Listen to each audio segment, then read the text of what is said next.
Dr. Sunita, నేను ఒక gynecologist. I got an emergency case at 2 o'clock. I attended patient పేరు సరోజిని. బాగా ఆయాసంతో వచ్చింది, బాగా స్వెల్లింగ్ వచ్చింది. అమ్మాయికి ఆపరేషన్ అయ్యి 2 weeks అయింది. 2 weeks తర్వాత ఆయాసం కాలు వాపులన్నీ వచ్చింది. అలాంటి కేసు పోస్ట్ మార్టం కార్డియోమయోపతి అంటారు. పేషెంట్ వచ్చినప్పుడు చాలా సీరియస్ కండిషన్లో వచ్చింది. పేషెంట్ మోర్టాలిటీ రేట్ చెప్పాము, ఇట్ విల్ బి అరౌండ్ 95% అని చెప్పాము. గ్యారంటీ లేదని చెప్పాము. తర్వాత పేషెంట్ వెంటిలేటర్ మీద పెట్టాం. Then by god miracles she is alive. Machilipatnam దగ్గర సిలకలపూడిని మరి మా అమ్మాయికి ఇంటికాడ చాలా సీరియస్గా ఉంది. తీసుకెళ్తే మేము మచిలీపట్నం హాస్పిటల్కి తీసుకెళ్ళామండి. అక్కడ ఈ అమ్మాయి చాలా సీరియస్గా ఉంది, బతకదు అన్నారు అని విజయవాడ తీసుకెళ్ళండి అన్నారు.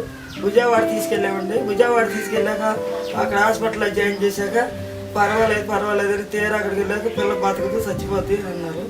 అన్నాక భయం వేసి లెబిటీ హాస్పిటల్లో అడ్రస్ ఇచ్చారు. దాని ప్రకారంగా మేము లెబిటీ హాస్పిటల్లో జాయిన్ చేసాము. అయితే మా అమ్మాయి అక్కడికి వచ్చేటప్పటికి సాగు బతుకుల్లో వచ్చిందండి లెబిటీ హాస్పిటల్. చాలా భయం వేసిందండి, పిల్ల చచ్చిపోతానే మాకు భయం వేసేసి అందరూ లేదు అయిపోయిందనే చెప్పారు. చాలా బాధపడ్డామండి. ఆ తల్లికి పిల్లాడికి తల్లి ఎవరు అయిద్దా, ఈ పిల్లాడు ఎట్టగా ఈ పిల్లలు ఇద్దరు సంటి పిల్లలు అయిపోయారు, నా బిడ్డకి ఎందుకు వచ్చిందా అని నేను ఎన్నో దేవుళ్ళకి కూడా మొక్కున్నానండి. అక్కడికి వచ్చాక 15 రోజులు నా పిల్ల నాకు తిరిగి వచ్చింది ఇంటికి.